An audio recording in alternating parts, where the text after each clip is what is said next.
Welcome back once again to our weekly news magazine program, Bhutan This Week. I'm Tandin Finso. Our top stories: His Majesty the King and Her Majesty the Gyaltsen arrived in the country last Friday after a 5-day official visit in the Indian capital, Delhi. His Holiness the Khenpo is presiding over the week-long Melam Chemo in Gyeongju. And the capital city, Thimphu, experienced its first snowfall of the year last Saturday. His Majesty the King and Her Majesty the Gyaltsen arrived in the country last Friday after a 5-day official visit in the Indian capital, Delhi.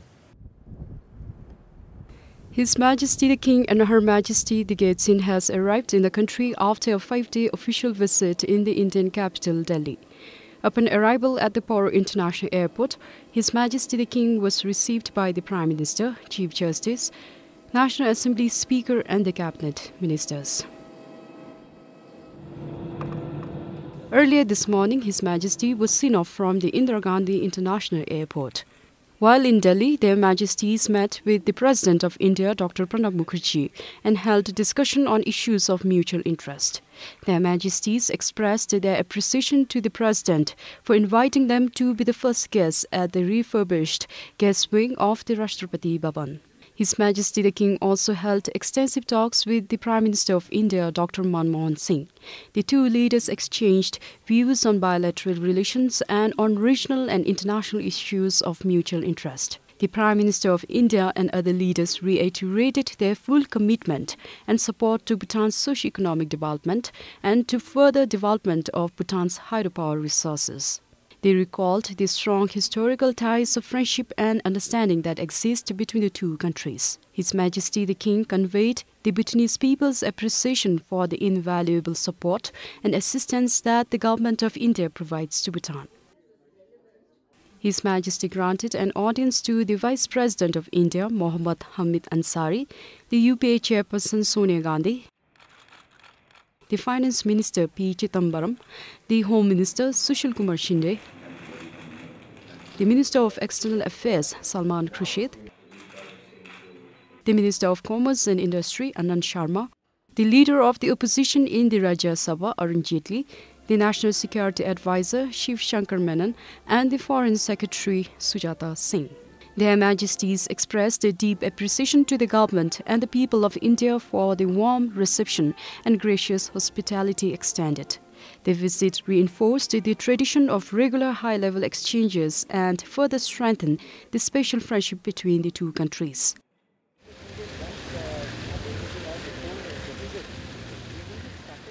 While in Delhi, Their Majesties visited the famous Mughal garden of the Rashtrapati Bhavan.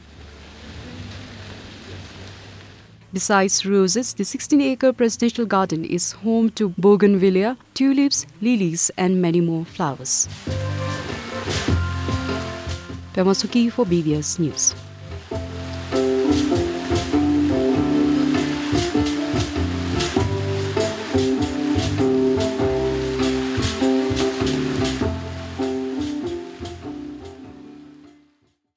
His Holiness the Khenpo is presiding over the week-long Melam Chemo or the Great Prayer Ceremony in Gyeongju. The Melam Chemo began last Monday. Our Gyeongju correspondent says that thousands of devotees from in and around Sarpang Zongkak are attending the ceremony. The ceremony is organized by the Zongkak Chirtin Sokpa. On the 12th of this month, His Holiness the Khenpo also visited the Chote construction site at Pulari in Gyeongju Gyeok. This is the 8th Melam Chemo being held in Gyeongju. The capital city Thimphu experienced its first snowfall of the year last Saturday. The snowfall started at around 11 a.m. and lasted the whole day. Thimphu experienced its first snowfall of the year. Children with friends and parents were seen playing, snow fighting, trying out snow sculpture and some cameras in hand, appreciating the beauty and the moments it created. Snowfall is welcomed especially by farmers in the kingdom as a promise of bountiful harvest later during the year. Meanwhile, snowfall has caused roadblocks in several parts of the country. Some vehicles are stranded at Chapcha and Tanalung along Thimphu-Phuntsiling Highway. According to traffic police, it will be difficult to clear the blocks if it continues to snow. Meanwhile, close to 100 vehicles has been reported stranded in between Wangdi-Fodong-Thimphu Highway. Yotongla and Trumshingla passes along the east-west highway have also been blocked because of the snow. A press release from the Department of Hydromet Services say moderate to heavy snowfall will continue tonight till tomorrow morning in Ha, Paro, Thimphu, Gasa, Trongsa, Bumtang, Hlinchi, Tashiangzi and High Passes region. The report, however, says that the weather will improve tomorrow with partly cloudy to mostly sunny. It says there is possibility of formation of ice along the roads. Meanwhile, the department and the traffic division say travelers traveling through high passes to be cautious while driving. Sonam Rinchen for BBS News. The 3-week-long Peling Wanglung, presided over by Dzongtsar Jamyang Khyentse Rinpoche at Barsam in Tashkent, concluded last Thursday. The Peling Wanglung, or the oral transmission of Thirteen Pema Lingpa, was attended by thousands of devotees from across the country. His Eminence Dzongtsar Jamyang Khyentse Rinpoche administered the Wanglung. It was organized in Chadul Hagang in Barsam. Thirteen Pema Lingpa is one of the treasure revealers in our Himalayan region. So he revealed many treasures, like mine treasures, art treasures, sky treasures, we call gongter, a mine treasure, satir, and art treasure. So without having empowerment, without receiving empowerment, one cannot practice any Dharma or Vajrayana Buddhism. So empowerment means you are empowered, or you are initiated by this empowerment. So it means that you are authorized to practice. So once you receive the empowerment and you are not fully liberated, but in order to fully liberated, you have to receive the explanations, so discourse. The Peling Wanglung was held after a gap of 42 years. His Eminence Dejum Rinpoche administered the first Peling Wanglung in Pema Gasal in the 1970s.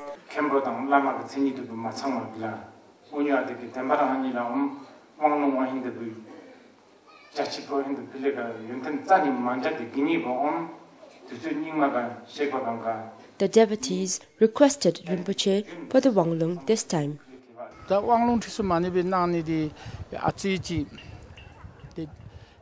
Since there was no such Wanglung these days, we requested Rinpoche to administer the Wanglung, and Rinpoche also agreed, as Rinpoche already had the teaching from Dejum Rinpoche, and this is the first time.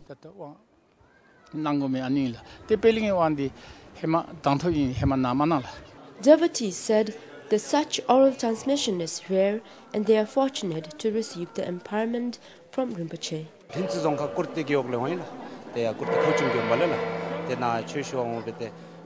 It is a very sacred Wanglung of Thirteen Pema Lingpa, even before Jabdung Rinpoche was here, and I got very excited when I heard of this, and I came from Rinchi to receive this Wanglung. The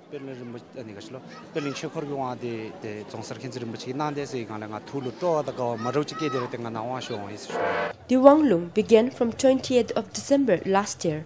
Devotees from as far as Thimphu, Paro and Bumtang attended the Wanglung. Cheche, BBS News, Konglung. More than 16 buses were stranded in Tilegang between Wangtifodrang and Thimphu last Sunday. The passengers had to endure cold weather and without food the whole night.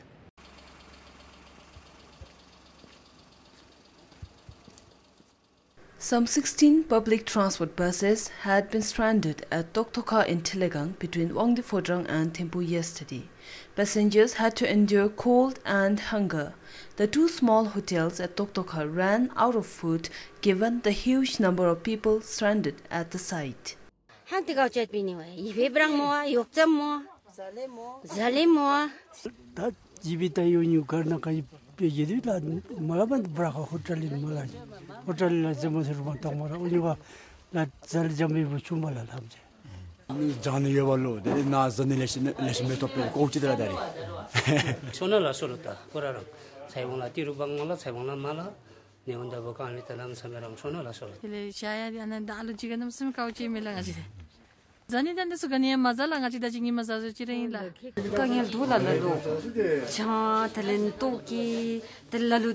Sim shivi dino la hata jo masu se tel tar la important do telephone battery zo voucher mi tel na se kauchi de se shuni la ni de se de sidara na se sidna rai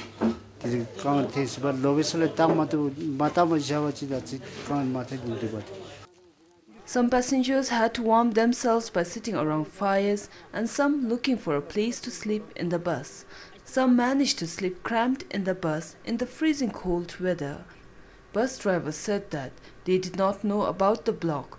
Drivers said if they had known, they would have halted at Messina and spent the night there. Drivers said passengers would not have faced any problem if concerned authorities have informed about the block. Here, there is nothing to eat and no place to sleep. It is a big problem to the passengers. If we stayed in Wangdi, we would not have faced such problem.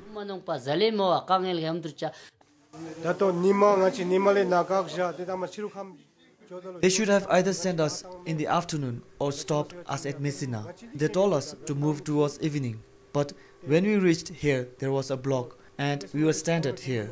Passengers are facing huge problem without food and place to sleep. For us, we have no problem. We are drivers. Meanwhile, all buses could move to their destination as the weather cleared today. Kampal for Kinzang Tile, Sherab Zangmo for BBS News. From now on, contractors don't have to route through agents to bring in foreign workers. This follows a circular issued by the Ministry of Labour and Human Resources earlier this month. But the move has disappointed the foreign workers recruitment agents.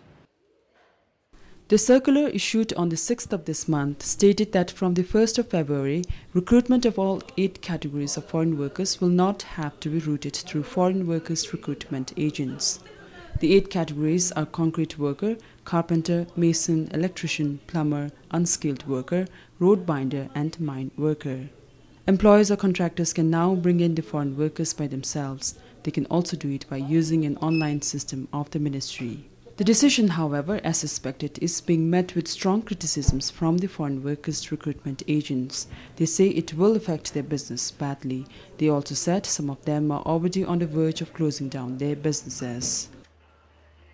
We depend on this business for our livelihood, and I have my employees who have completed class 10 and 12 working with me for many years now. Where do I send them now? The government stresses on youth employment, but then today those employed here are on the verge of losing their jobs. I hope government will reconsider its decision.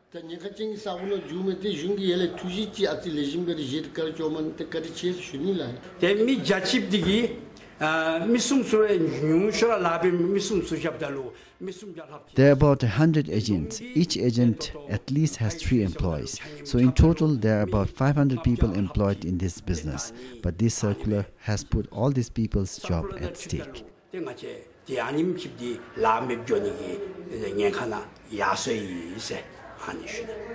The agents added that they have established their offices as per the regulations set forth by the Labour Ministry and that huge expenses have been incurred in setting up their offices. A Labour official had been quoted saying in one of the newspapers that the decision was taken based on feedback, public opinion and complaints received from employees on poor service delivery by recruitment agents. But the foreign workers recruitment agents were quick to refute the charges.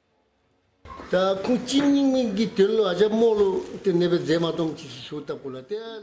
the agents, there are a few who violate the regulations set by the ministry, but because of them, I don't think it's fair for other agents to suffer. For the one violating, the government can take any kind of action and we wouldn't mind.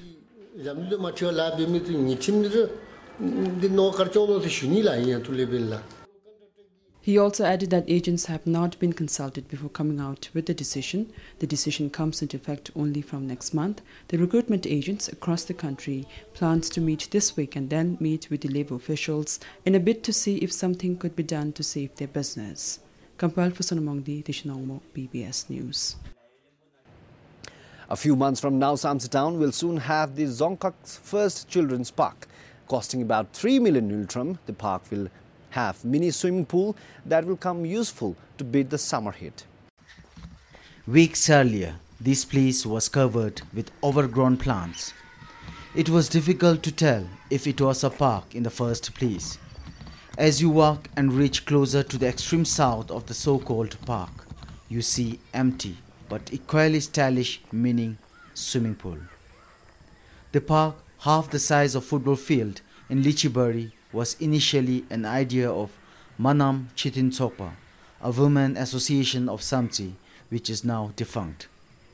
It was in 2011 the Samtsi municipality took over the development of park from the Tsokpa. Since there was a budget constraint to be educated by Manam Chitin Tsokpa, the municipality took over from Manam Chitin Tsokpa. We thought that we can just reserve some budget every financial for the development of children park at Lichibari. The children park, which is also called Eco Park, is being developed on a phase-wise every financial year. The first phase saw construction of boundary walls, and the second phase, which completed in June last year, developed swimming pool, a laboratory room and footpaths. However, in the last 6 months, the park has remained undeveloped. Right after the works are being taken over from the contractor, so to carry out the same developmental works in another financial year, we have to keep some duration. Since our park is not fully developed and operational, so as of now we could not appoint any caretaker or someone to look after that one. Meanwhile, as the clearing of the bushes and overgrown grasses are being worked, this year the third phase will see developing park accessories like swings and seesaws. In last 2 years, the municipality has spent about 3 million Nultram to develop the children's park. Compiled for Sonam Funso, Sonam Rinchen for BBS News. The visually impaired students do not have a separate Braille textbooks in the high school and college level. This is one of the main challenges for the students till now. But with information and communication technology, learning has become much easier. In the age of information and communication technology, computers are like book and pen for the visually impaired students. The visually impaired students studying in high schools do not have separate textbooks. So doing project works and assignments at home is the most challenging part of the student life. The senior program officer with the Department of School Education, Pema Chogil, said ICT has become a necessity for the visually impaired students too. ICT has been very important in accessing knowledge and also making ourselves competent in our jobs and also for the employment. Therefore, as ICT has been is becoming one of the key issues and requirement for every individual, we also feel that ICT skills are necessary for our children with special needs, especially visually impaired or any kind of persons with special needs. But unlike under normal situation, learning and teaching computer skills is challenging for both the visually impaired students and teachers. It can just be an overhead projector where one teacher can guide a large number of candidates at a time, and then they just demonstrate and then they can easily follow. Whereas in our situation, we have to really make sure that we do not go off the track, whereby we teach them step by step, and then if they miss any steps, then thereby they would be off track, and then it's hard to get it back. So that's why we have got here 9 candidates and 4 resource persons. location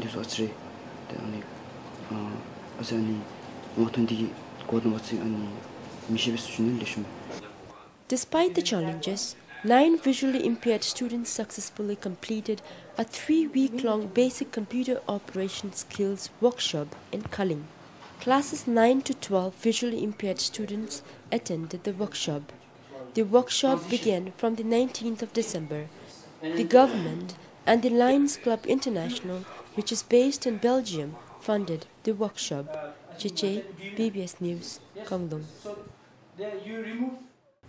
The Department of Revenue and Customs is seeing an increasing number of people coming to file in their personal income tax compared to past years.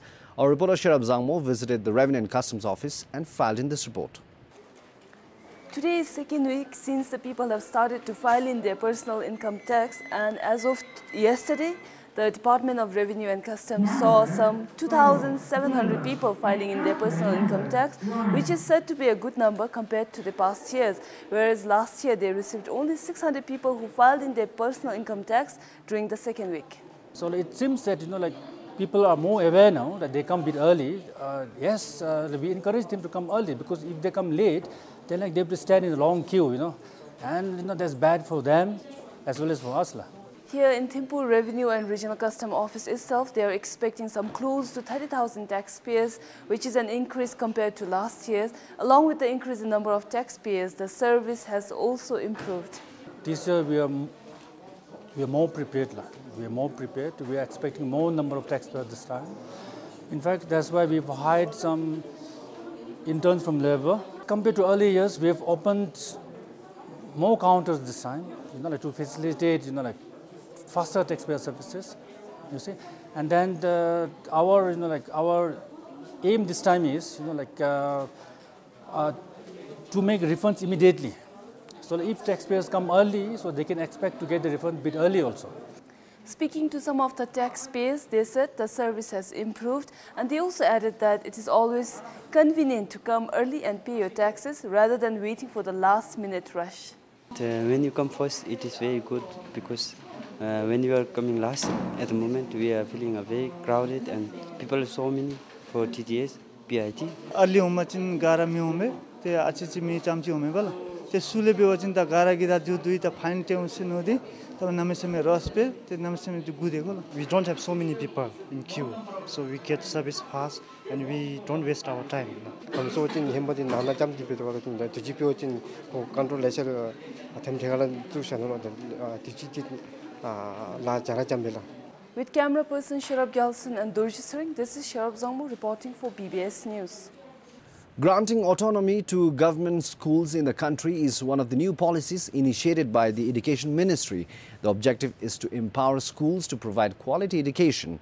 To implement this, a draft guideline on autonomous schools was tabled for deliberation at the Dzongkhag Education Officers Conference in the capital. The draft guideline says autonomy would be given in the areas of human resource, budget, curriculum and assessment practices. It also includes preparing school schedules to ensure proper implementation of academic and non-academic programs and school governing. The draft guideline, however, has certain obligations that autonomous schools must follow. The schools must abide by the government policies like enrollment procedures and Education Ministry's school audit program. Besides this, autonomous schools will have a delivery and performance agreement signed between principals, Education Ministry and Dzongkhag administrations. The agreement will allow concerned officials to assess the performance of the schools. Prime Minister stressed on how important it is for every school to have strategic roadmap for achieving excellence in education.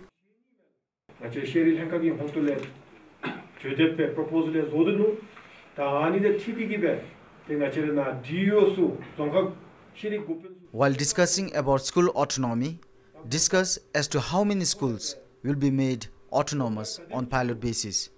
Principals will have the full authority when schools become autonomous.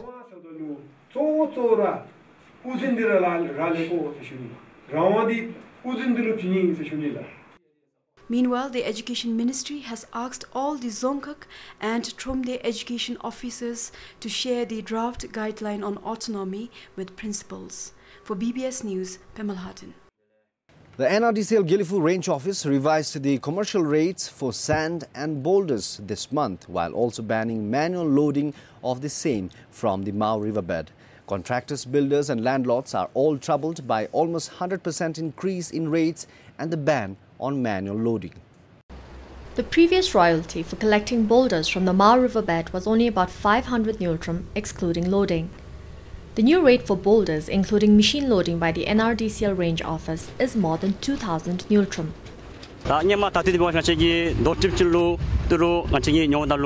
We would collect a truckload of boulders for 500 Nultrum and pay 600 for loading. The total cost was about 1,000 Nultrum. Now it is double that amount.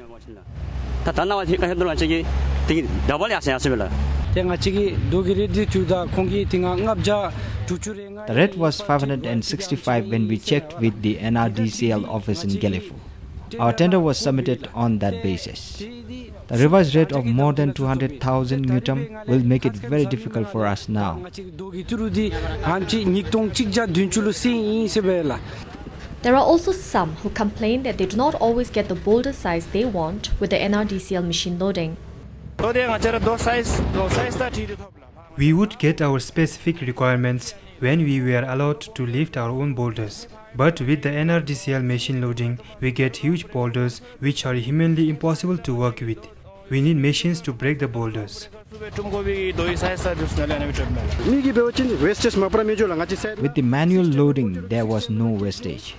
Every individual would get the required size of 40 mm or 60 mm. With the ban on manual loading, we no longer get the required size of boulders. The manager of the NRDCL range office in Gelefu explains that the rates have been revised after complaints from the three keoks of Chusagang, Gelefu and Serchong that there was rampant and uncontrolled collection of boulders and sand from the area.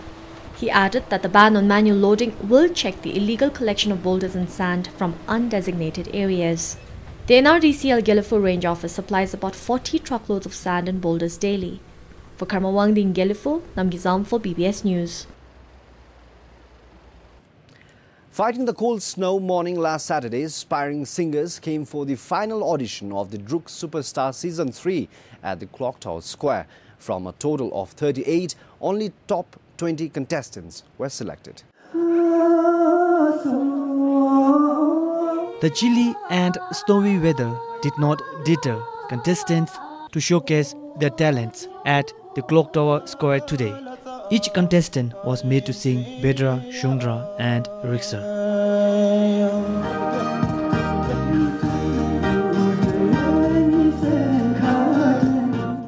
Some of the participants said such reality show provides a platform to showcase their talents. I think that the opportunity that has been given to us is an immense time where we showcase our talents.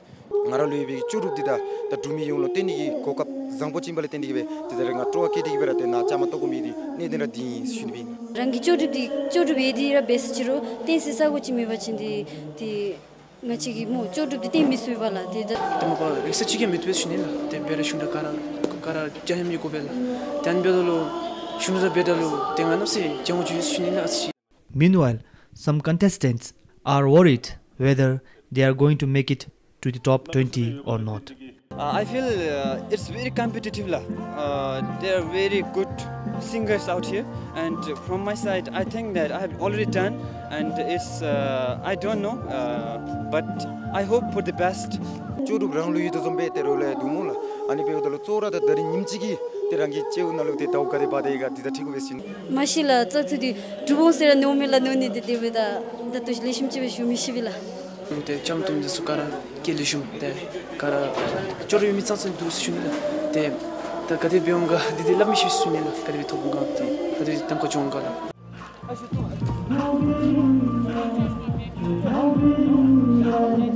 Like previous shows, the Druk Superstar Season 3 will be broadcast live on BBS Channel 2 on weekends from 18th of this month.